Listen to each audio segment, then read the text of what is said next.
Yes, it is. It just How come I takes see 4 of us? because that's how it is now. Only you see 4 of us. That's right, everybody. It's Ed Parcaut here with Brian Galke. Aces53. It's been a while, been a couple of weeks. It's really hard to get back into doing podcasts on a regular basis when you've been off for a couple of weeks. Oh, yes. I don't know if you saw that post I did. It said, I just realized my vacation time is over. Please bear with me in this time of suffering or whatever. No, I didn't see that. Yeah. I hate to say this, but people who usually produce it don't consume it. Yeah.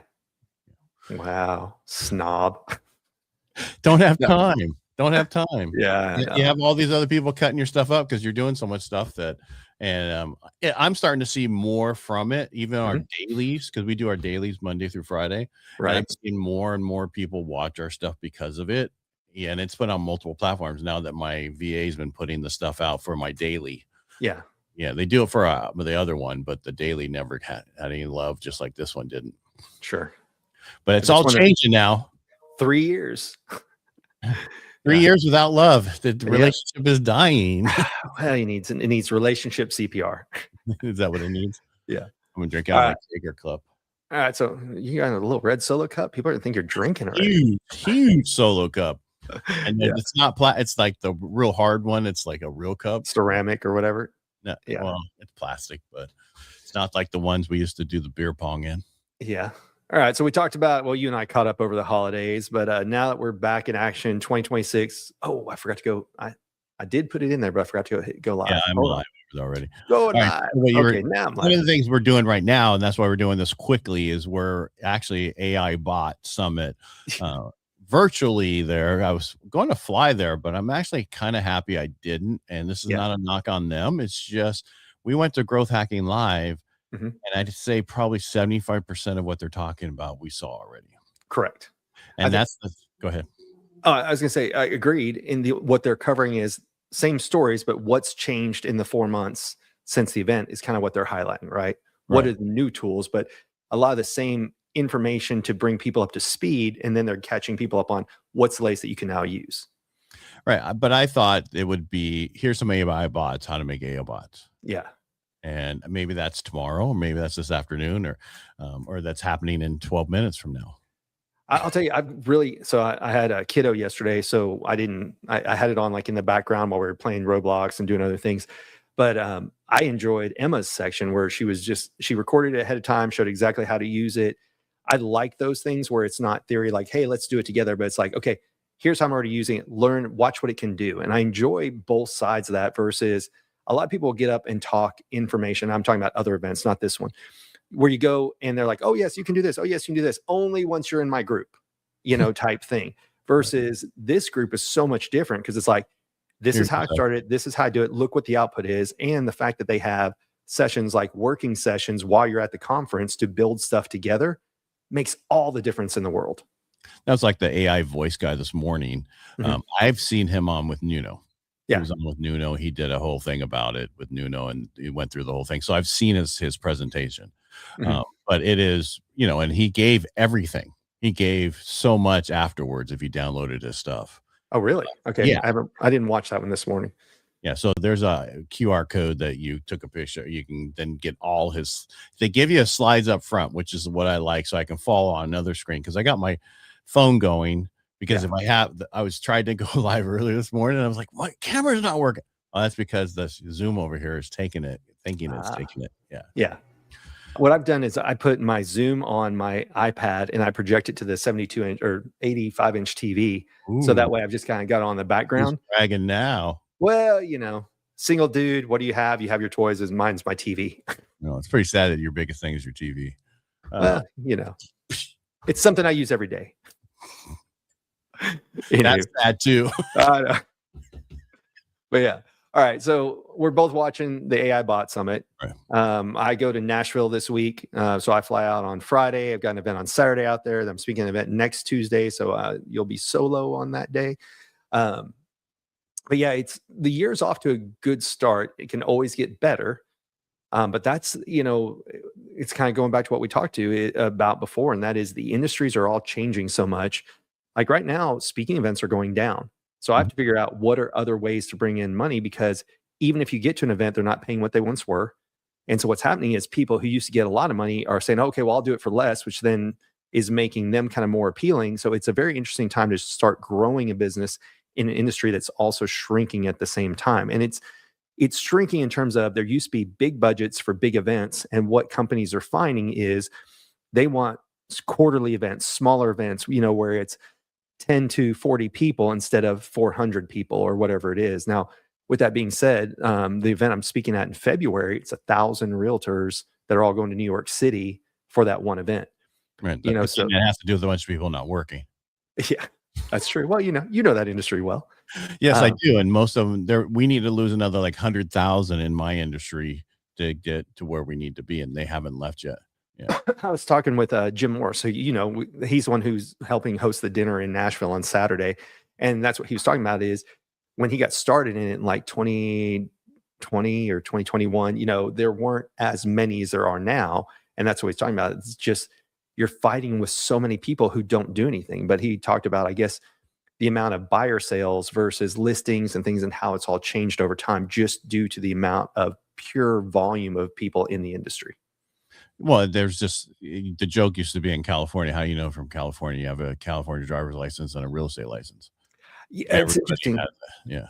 Now, here in Texas, you used to be able to do open book, take the test at home. And right around 2023, I think they changed it. Now you have to go into the center and do it because I guess people are having other people take the test, or I don't know what the story was behind it. So you mean they actually had the prerequisite to actually be able to sit down for the test?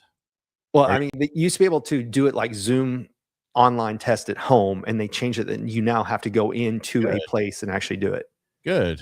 Yeah. It should be. I mean, Jesus.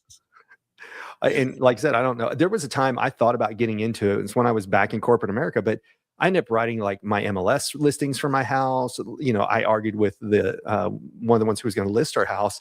She tried to do it for like 50 grand less than what it was going to be. And I said, no, I know what the market is. She's like, well, and I realized, well, her commission on 50 grand is like 2,500, so they don't care. They just want to sell fast. So I was like, well, maybe I should get into this industry. In hindsight, I wish I would have. No, you're for extra cash. I wish I would have. You're in a good industry. Just stay over there. Stay in your lane. Damn it. No, and the problem is because this industry is going to. So what Perry talked about yesterday was the fact that middle management's going to be gone. They already are. I just talked about this. Really gone. I mean, they look at Ford. They were like, buy Ford. I don't know if you heard him yesterday. He was like, somebody told him buy Ford because 90% of their overhead is middle management. I just led a group training right before this for a mastermind. And that's one of the things I talked about was 2025 was the great unbossing. And that was where mid-level managers, where I was one, I was a regional vice president. Those positions are being eliminated because everybody wants to stay on the top in the ivory tower and they need the workers. But the big problem, I mean, it's great for me because the problem is the people up top don't know how to talk to the people down below. So they're cutting people to save salaries, but they don't know how to talk the language of the person doing the work anymore. Right. And I can see that, but it's going to get worse this year is what they're saying. And I can see that. AI is going to, this is the year of implementation. Not last year was a year of figuring it out and knowing how to do it. I don't know if you didn't listen to the guy about the AI bot. He was talking, answering that they answer the phone. And I mean, he showed one that was for like McDonald's. So he does it differently. He doesn't do a knowledge base on there because in high level, you can do a knowledge base or you can just put it in the script. You want to put it in the script. In the knowledge base, there's a thinking without pausing. Yeah, the pause. So you want to put it in the script and then it doesn't pause.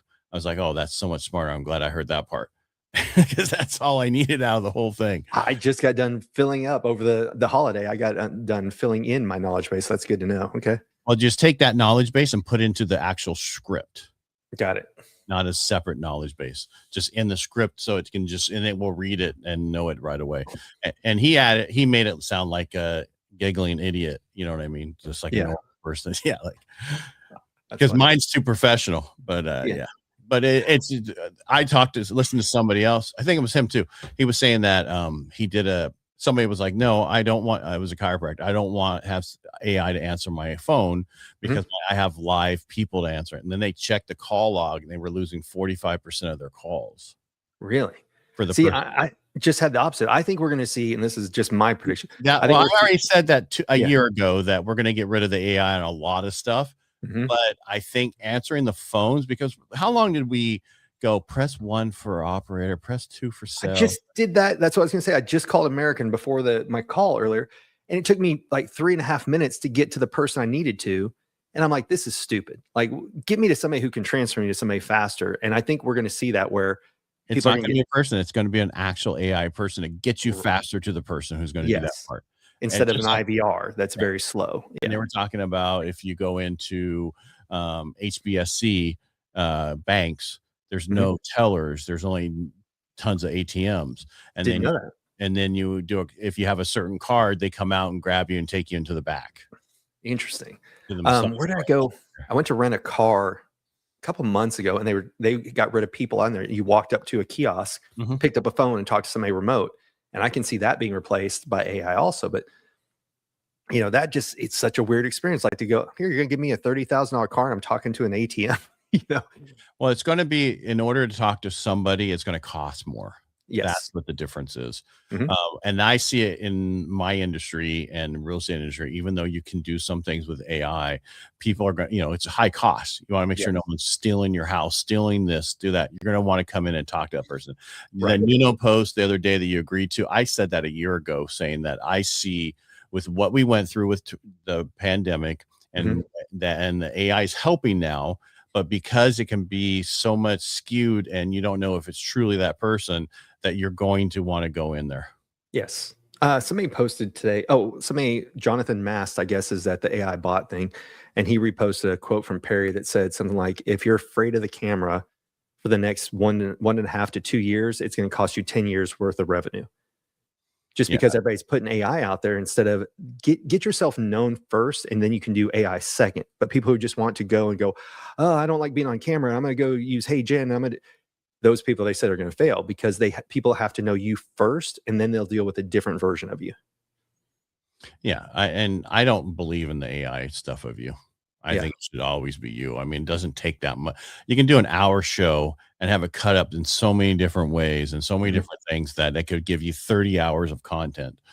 I'll give you one that I'll disagree with you on, and that is courses in other languages. I think that's the only reason to use an AI version of you is if you're going to record a course, like you're working on your course, I'm recording my course. Well, for people who don't speak our language, AI is a good thing to be able to serve yours in other languages. Still you. Yes. It's not an AI version of you. It's just you're not your voice. It's going to be a different voice, your voice in a different language. Well, they're doing both. So you can do that, but then some people don't want the words to not match the sound. Right. And so that's why some people are using Hey Jen and then putting it into another language. Yeah. But for me, there's no reason to have it in multiple languages. Oh, that's true. Yeah. For me, there is. Yeah. But for your product, that's true. Yeah. Again, it just depends on what you're trying to do. Yes, technically I could do it for my podcasting course, but I focus on veterans and I focus on, if you're not a veteran, I still will help you, but I focus more on, you know, there's so many people I can deal with here. I don't need to hit that audience right now. But according to, because if the pod veteran SaaS that I'm finishing in there, you can have it put it out in 15 different languages. Yeah. Wow. And you can I'm actually just checking the chat. up to 40 different languages. I got you. Yeah, but why do you? And I just have it, I just have it looking at, go ahead and check your Instagram. I have it checking, you know, so when it creates the intro and outros for you automatically in your voice after it clones your voice, so you don't have to record those unless you want to. You know, so it's just so many things you can do. But I get what you're saying about having it in different languages. But I think it's going to be to a point where it's going to be eventually on the fly. Yeah. It's very interesting to see where everything's going to go depending on who you listen to. Again, it goes back into, if you're not using ChatGPT on a regular basis, you're already behind. Go in, play with it. The amount of custom GPTs I see people putting out and charging for, it's a no-brainer to not use it. And then, of course, you know, we left off hot and heavy last year with vibe coding. That is just, it's incredible with what you can do just with prompts. So get in, practice with ChatGPT, Gemini, Claude, whatever is your go-to one. And then the fact that you can now take those skills over and say, create a whole app for me is freaking insane. Yeah, well, they say create it first in ChatGPT or Yep. one of the whatever, but have it as a prompt and do everything it's supposed to do, and then take that prompt and drop it into wherever you Lovable, Replit, whatever, Claude, Right. whatever you want, and say, "Can you please turn this into an app for me?" So, And for anybody who's listening who hasn't done this stuff and you're like, well, I don't know how to do it. You Yeah, literally put that into the prompt. yeah. Hey, I don't know what I'm doing. Where should I start? And I the think prompt, yeah, the reason I'm sorry I cut you off, but I think we need to start helping people understand vibe coding better. I know Nuno's doing it, but Nuno's doing it at a different level. He's not yeah, he's helping us who have gone through Perry's thing or right. gone through a vibe coding thing, but these people have not vibe coded yet at all, need another place to go to. And you and I have done it personally, Yeah, and in the last 8 weeks. I mean, what was it, August? We were at that place. So yeah. September, October, November, December. We're in January now, and I have one full app out there working that's called shortfuse.io. And you can Mhm. guys go sign up, which is a smart QR code and some short URL. Got a plane coming or something? That's next door. I'm surprised you can hear that. I wonder if I'm on the wrong mic. Hold on one second. Audio. No, I'm on my Shure mic. Yeah, it's just loud. Yeah, it's the leaf blower guy outside. Yeah, I'll usually mute it when I'm not talking. maybe you move it close to your mouth.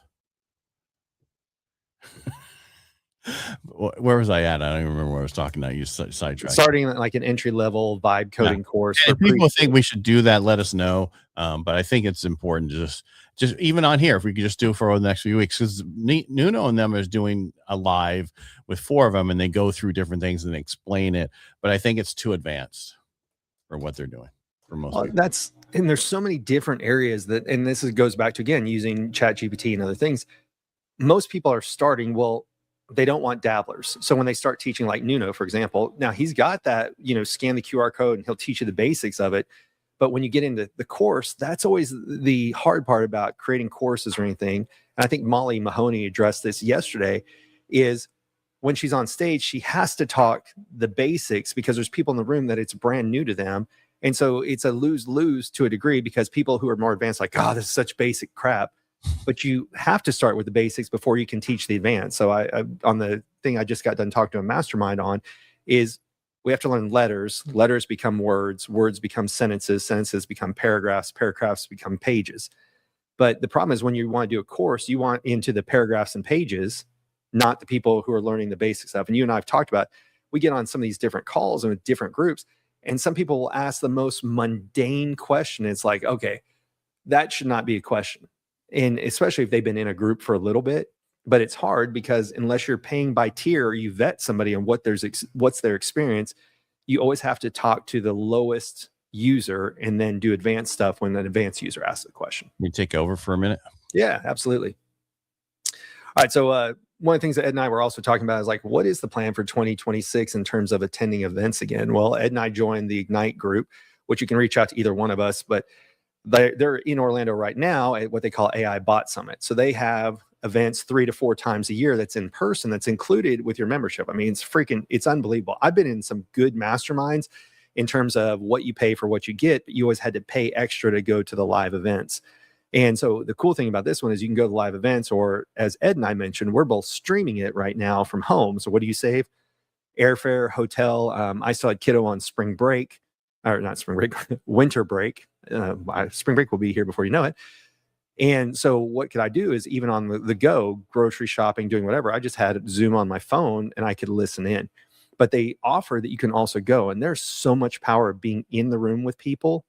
That's where we're really seeing this industry go is, Ed and I were talking earlier, maybe I was talking to the other group.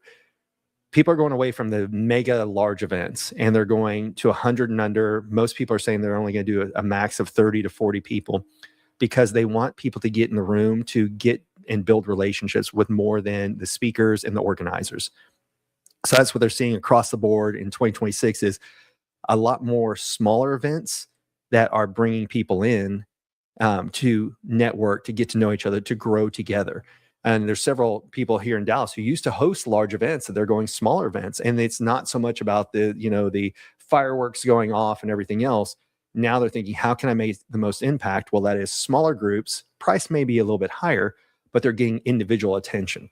So when you're looking at events going into 2026, not just who's going to be on stage, and I realize that's sacrilegious to say as a speaker, but who will be in the room and how many people will be in the room. So Joel, who we've had on before, that was his goal, is like, hey, I want to meet 20 people that will help my business, or, we can work together.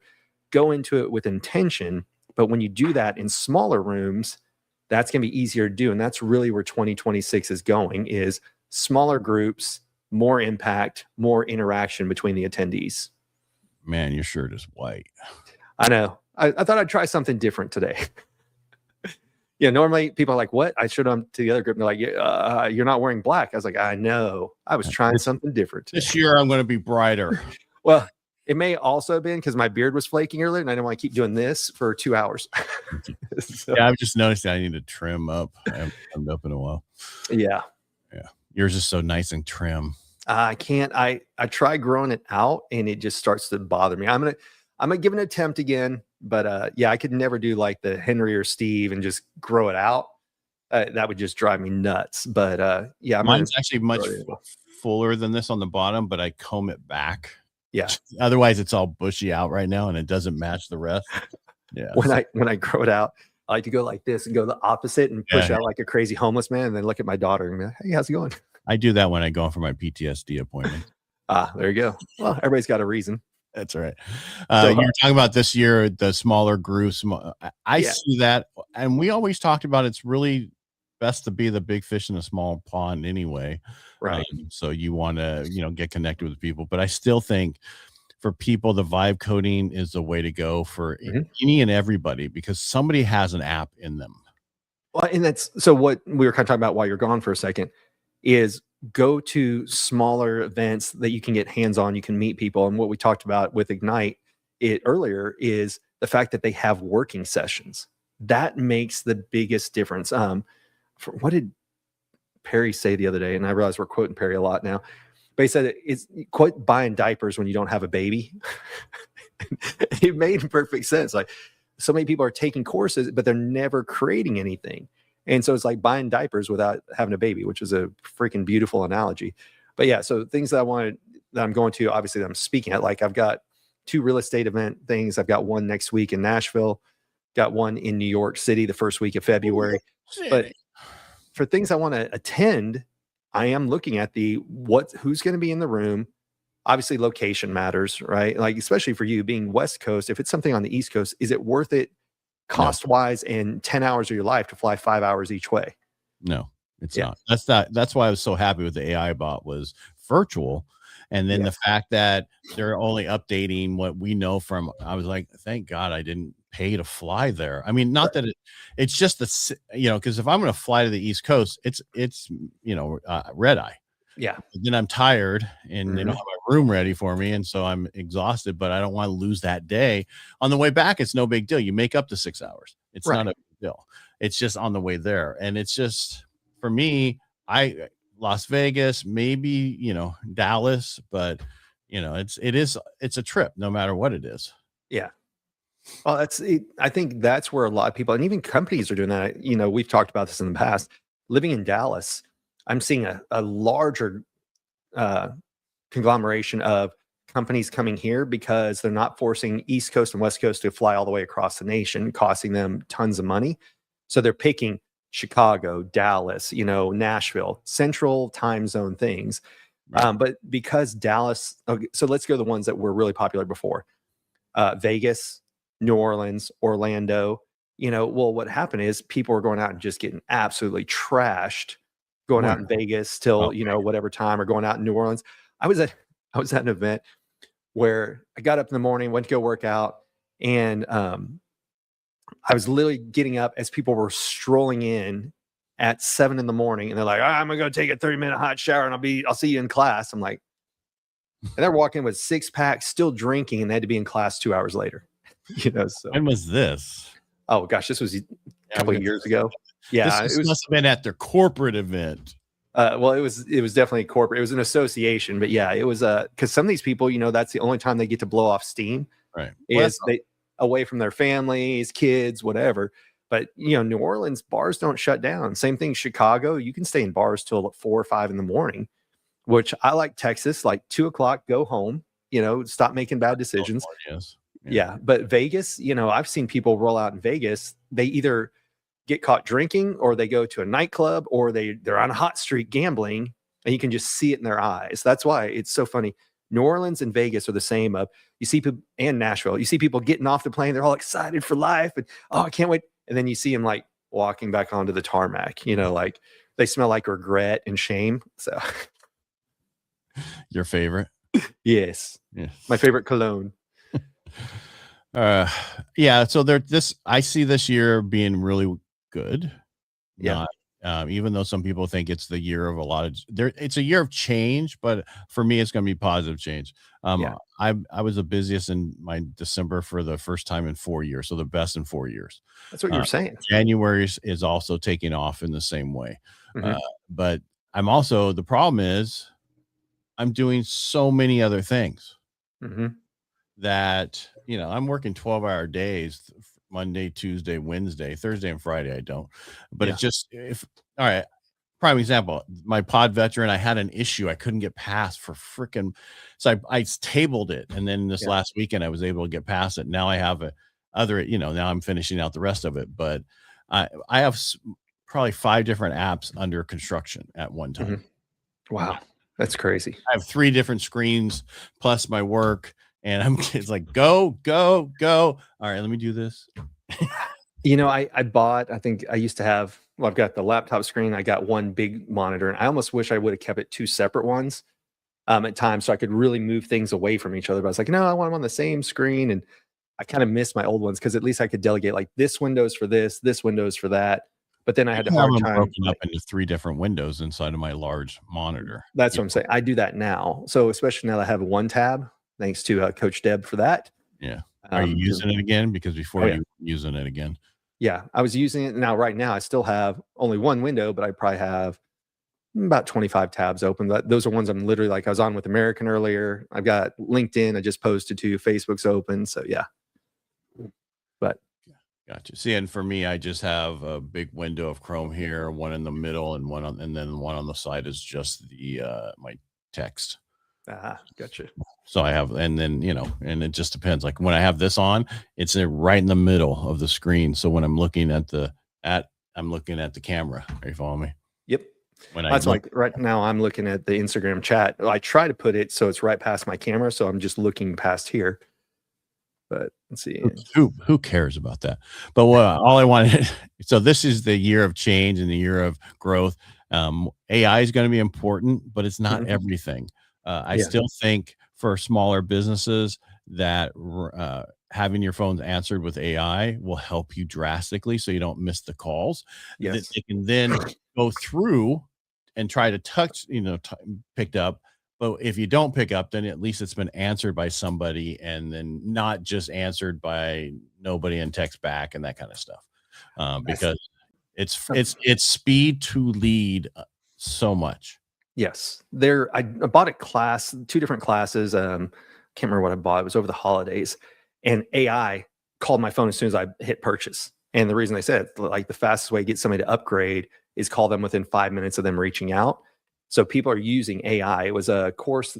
It was 2 things. One was a tactical shooting course that's going to open up out here. They're looking for founding members. And literally I hit send, and within 30 seconds, I got a phone call. Hey, thanks you for registering. Let's go ahead and get you booked for the time. Now that one was just informational. And then another one was a course.